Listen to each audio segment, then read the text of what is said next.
Imagine you could dig a shaft straight down into the earth at a hilltop in southern Greece, and at the bottom, you found a golden death mask, staring back at you from across 35 centuries.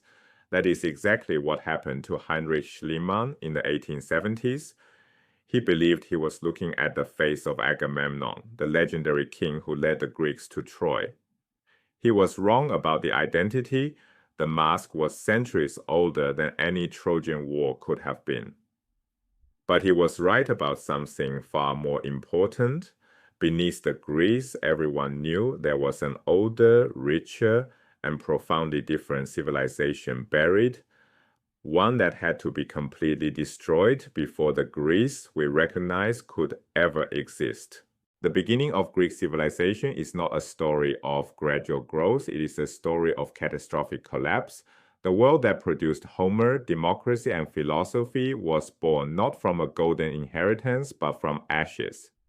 To understand what Schliemann found and what it means, we need to start at the very beginning. What is civilization, and when did it first appear in the Greek world?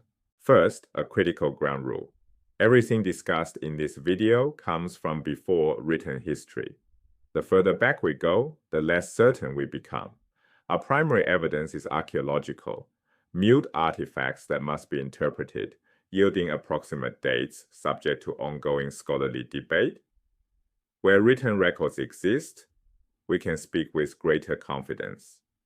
But for most of the period we're covering, the written record either does not exist or cannot be read. This is detective work, not textbook certainty. We will be honest about what we do not know, and that there is much we do not know. That honesty is itself a lesson in how historical knowledge actually works. The Bronze Age begins in the Aegean world around 3000 BC, named for the copper and the tin alloy that defined the era's technology. But what do we mean by civilization? The word gets used loosely, so let's define it precisely. Civilization is distinguished from agricultural village life by one critical development, the establishment of cities. And the critical difference between a city and a village is this. A city contains people who do not produce their own food, rulers, priests, scribes, bureaucrats. These people depend on others to grow food for them. That requires a surplus of agricultural production, which in turn requires organization, hierarchy, and record keeping. With cities come the broader cultural characteristics we associate with civilization: monumental architecture, writing, specialized crafts, long-distance trade. This definition matters enormously for our story because it tells us exactly what was at stake when the civilization later collapsed. The fall was not just about kings losing their thrones, it was about the entire system that allowed non-farmers to exist being dismantled. When that system failed, everyone had to grow their own food again, and everything that depended on surplus production vanished with it. The first civilization in the Aegean arose not on the Greek mainland, but on the island of Crete. In the early 20th century, the British archaeologist Sir Arthur Evans uncovered an enormous palace complex at Knossos on Crete's northern shore. He named the civilization Minoan, after King Minos, the legendary ruler of Crete in Greek mythology. What Evans found was extraordinary: a sprawling palace with elaborate drainage systems, vivid wall paintings, vast storerooms, and evidence of sophisticated administration. The Minoans eventually expanded beyond Crete, establishing settlements and something resembling a maritime empire across the southern Aegean. Their civilization bore a striking resemblance to the older civilizations of the Near East, Mesopotamia, in the Tigris-Euphrates Valley of modern Iraq and Syria, and Egypt's Nile Valley. Those civilizations are far better understood because their scripts were deciphered in the 19th century. The Minoans also possessed writing. Tablets survive in a script called Linear A, but Linear A has never been deciphered. We can see the records, we cannot read them. The Minoans were not Greeks. This point needs emphasis because confusion about it is common. Greek is fundamentally a linguistic designation. To be Greek means your native language was Greek. While early Greek speakers formed a relatively cohesive cultural group through intermarriage and shared customs, 19th century notions of a Greek race have been rightly abandoned. There is nothing genetic that explains the characteristics of a people. Greek refers to a culture most clearly identified by its language. Since we cannot read Linear A, we cannot identify what language the Minoans spoke, but we know it was not Greek. The Minoans preceded Greek speakers in the Aegean by roughly 1,000 years. They built a great and powerful civilization, but they were a different people speaking an unknown language, and their civilization was already ancient before anyone speaking Greek ever set foot in the region. Greek-speaking peoples migrated into the Aegean around 2000 to 1900 BC, roughly 1,000 years after Minoan civilization first emerged. We know very little about these earliest Greek settlers, but 300 or 400 years after their arrival, around 1600 BC, significant buildings and settlements began appearing across the Greek world. And this culture is called Mycenaean, named after Mycenae in the northeastern Peloponnesus, because in Homer's Iliad and Odyssey, the leading Greek king Agamemnon rules from that city. The term Mycenaean covers the entire Bronze Age Greek culture from roughly 1600 to 1100 BC, a span of 5 centuries. This was no minor footnote in history. It was a wealthy, powerful, interconnected civilization that traded across the Mediterranean, and its discovery was one of the great archaeological adventures of the 19th century. In the 1850s, mainstream scholars dismissed Homer's world as pure mythology. Troy was a legend. Mycenae was a fairy tale. Then Heinrich Schliemann, a German businessman with no formal university training, took Homer at his word. In 1870, he began excavating the site believed to be Troy, discovering a mound containing multiple layers of cities built one on top of another, later confirmed to be Troy itself. He then turned to Mycenae, locating and excavating it from Homer's descriptions. There he found the gold death masks. And these discoveries transformed our understanding of ancient Greece and made it possible to study Mycenaean culture even before anyone could read its writing. Written evidence from the Mycenaean world survives on clay tablets, accidentally preserved when fires baked them into a ceramic-like state. Under normal conditions, unbaked clay dissolves, and any writing on it is lost. These tablets were never meant as permanent records. They were disposable bookkeeping. Evans found 2 types of writing at Knossos. Unable to read either, he called them Linear A and the Linear B. Linear A is earlier and Minoan. Linear B is later and clearly different, a distinction established through stratigraphy, the dating of artifacts by their depth in archaeological layers. Both scripts are syllabaries. A syllabary is a writing system where each symbol represents a syllable, typically a consonant-vowel pair, not a single sound as in an alphabet. Linear B uses approximately 60 symbols, making literacy far more demanding than the 26-letter alphabet. Only palace scribes could read or write it. For decades, both scripts remained entirely unreadable. So then in the 1950s, a brilliant young English architect named Michael Ventris cracked Linear B. His decipherment revealed that the language behind the script was an early form of Greek. The scholarly world was stunned. Many experts had assumed it would prove to be something other than Greek. But Ventris's evidence held firm, and the initial controversy has entirely subsided. Linear B is Greek. This single discovery proved conclusively that the Mycenaeans were Greek speakers. We know who they were, and we can read their records. What do those records tell us? The answer is surprising and deeply important for everything that comes later. Mycenaean settlements followed a distinctive pattern. They were built atop formidable rocky hills that served as natural citadels, difficult to access, easy to defend. The royal palace always stood at the summit, surrounded by massive fortified walls. Mycenae itself sat about 10 miles from the sea. No Mycenaean settlement was built directly on the coast. The reason was security. An attack by sea could arrive overnight with no warning whatsoever, but an army approaching overland would be spotted by outlying villages long before it reached the citadel, giving the defenders time to prepare. Still, settlements remained relatively close to the sea because Mycenaean wealth depended heavily on maritime trade. They needed access to the water, but not vulnerability to it. Surrounding the citadel was farmland. In the ancient world, no settlement could survive without producing its own food locally. Trade could supply luxuries and raw materials, but not the daily bread of the population. Relying on imported grain was a death sentence. Any disruption meant starvation. The citadel and its surrounding farmland together formed the fundamental unit of a Mycenaean kingdom. Schliemann's excavations at Mycenae revealed staggering wealth.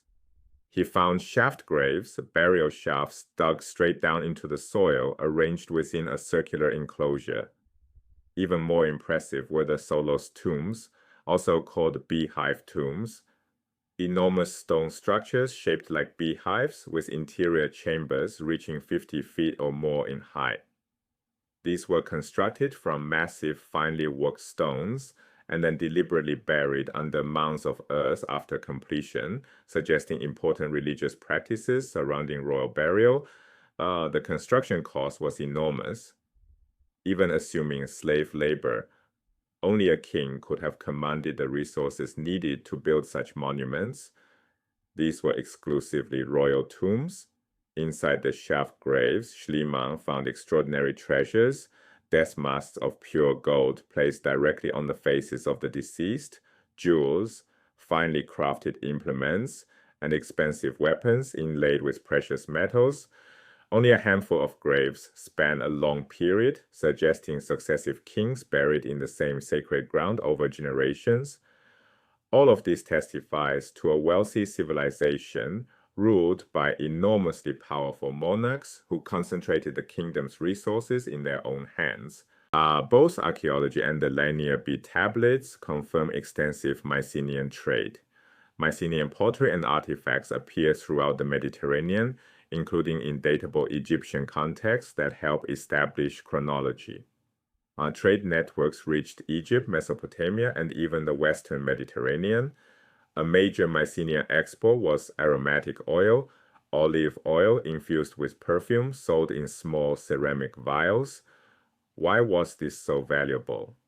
Without soap, which did not yet exist, Greeks cleaned themselves by spreading oil on their skin, then scraping it off with a metal tool called a strigil, then bathing in water. Olive oil was also consumed as food and used in cooking, but raw pressed olive oil has an unpleasant smell, so perfume, frankincense, myrrh, and similar aromatics imported from regions like Northeast Africa had to be added. Greece's abundant olive trees provided the base oil. The perfume ingredients came through long-distance trade.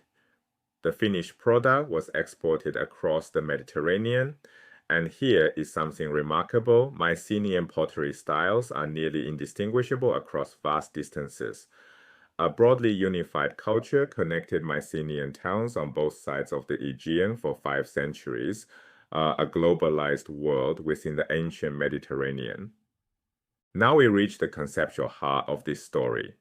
The Mycenaean world shared its model of governance with the great civilizations of the Near East.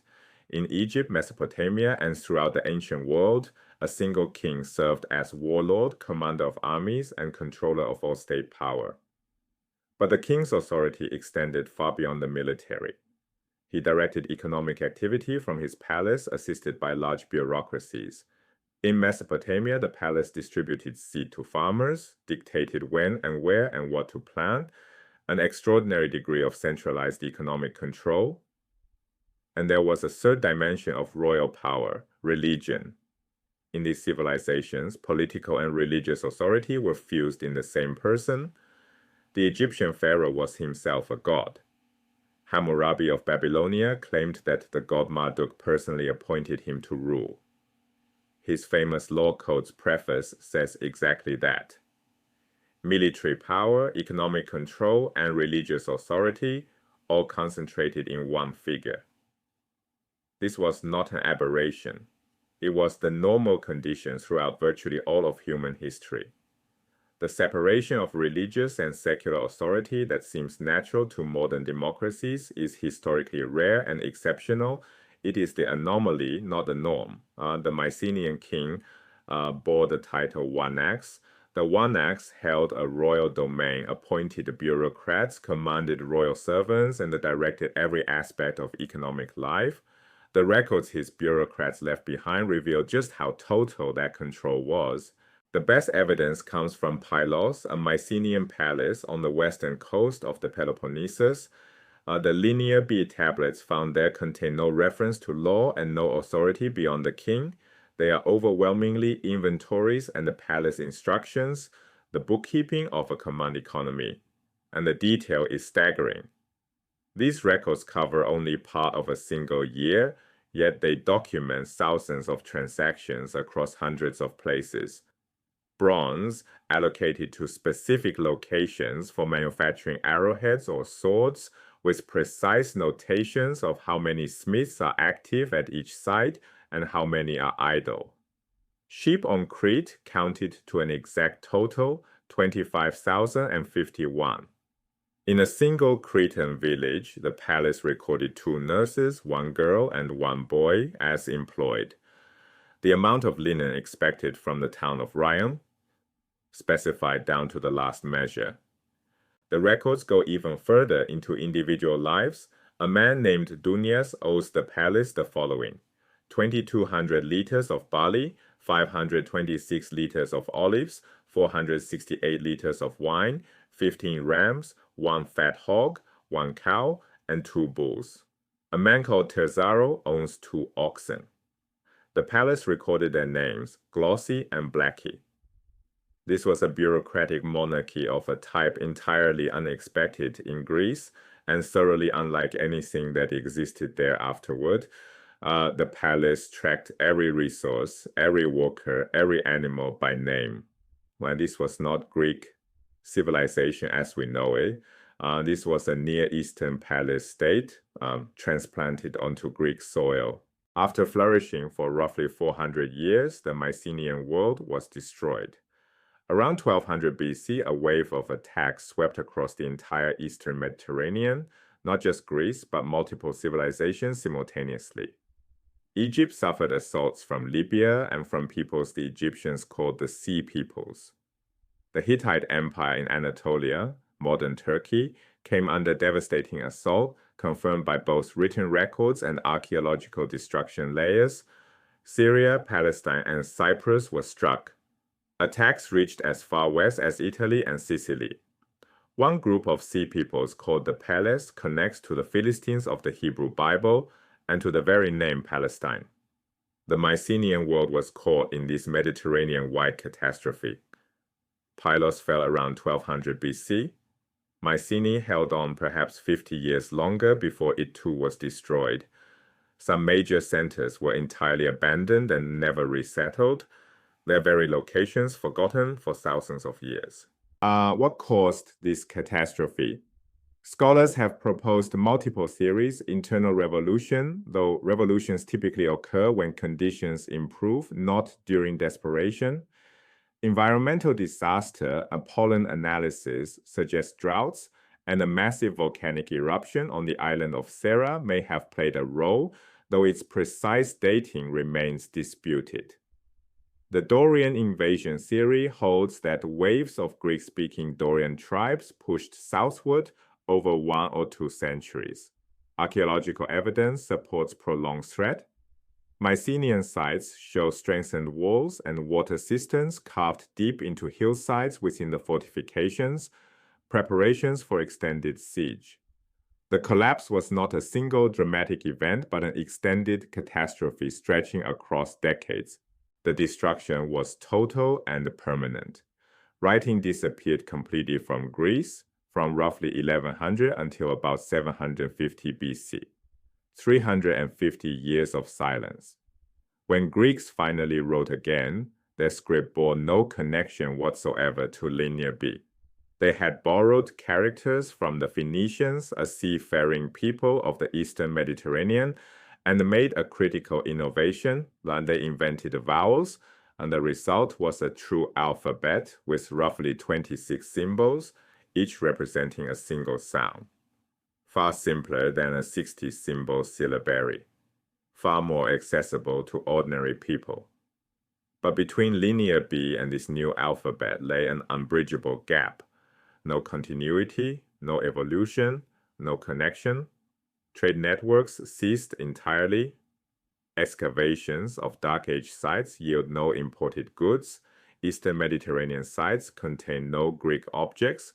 The connections that had linked the Mycenaean world to Egypt, Mesopotamia, and the wider Mediterranean simply vanished. Internal exchange between Greek communities also collapsed. Localism replaced unity. The evidence appears in pottery. During the Mycenaean period, pottery styles were nearly identical across vast distances. By 900 BC, Athenian and Theban pottery are easily distinguishable. Each region developed distinctive local styles in isolation from one another. The palace system that had managed food production, allocated resources, and directed trade was gone. Population dropped sharply. What remained were small, poor, weak communities, isolated from each other and from the outside world, and the survivors could not simply inherit their parents' traditions or institutions. The institutions no longer existed. They had to create entirely new ways of organizing life.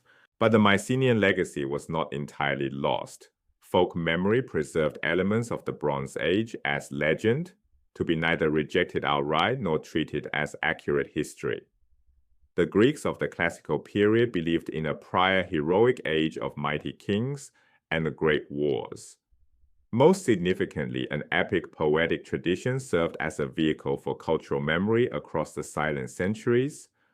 Homer's poems, the Iliad and the Odyssey, were likely first written down around 750 BC using the new alphabet, but they contain clearly accurate depictions of Mycenaean life: the boar's tusk helmet, the tower shield, bronze weaponry, details no one in Homer's own time could have invented. Since these poems were composed and transmitted orally, their existence requires a continuous chain of poets stretching back to the Mycenaean period itself, across centuries of otherwise silent, illiterate history. Memory survived not in writing, but in song. This civilizational rupture was arguably more complete than the one following Rome's fall. When Rome collapsed in the 5th century AD, the Roman Catholic Church survived intact. It preserved Latin literacy, maintained administrative structures, and became the organizing institution of medieval Europe. Nothing comparable persisted from the Mycenaean world: no church, no institution, no literate class, no administrative continuity of any kind. The post-Mycenaean Greeks found themselves in a uniquely unanchored position. Mycenaean civilization had been shaped by sustained contact with Mesopotamia and Egypt, but the Greeks emerging from the Dark Ages had no such external models or influences. Starting from the lowest possible baseline, they were forced to find their own way forward. This is why the story of Bronze Age Greece is not merely an archaeological curiosity. It is the necessary prologue to everything that makes Greek civilization remarkable. Democracy, philosophy, tragedy, the very idea that human beings can govern themselves, none of it was inherited from the Mycenaean world. None of it evolved gradually from the palace of the One Axe. All of it was invented from scratch by people who had lost everything and had no model to follow. To understand why they built what they built, you first have to understand what they lost. Schliemann thought he was uncovering the roots of Greek civilization. In a sense, he uncovered its opposite, the world that had to die so that something genuinely new could be born.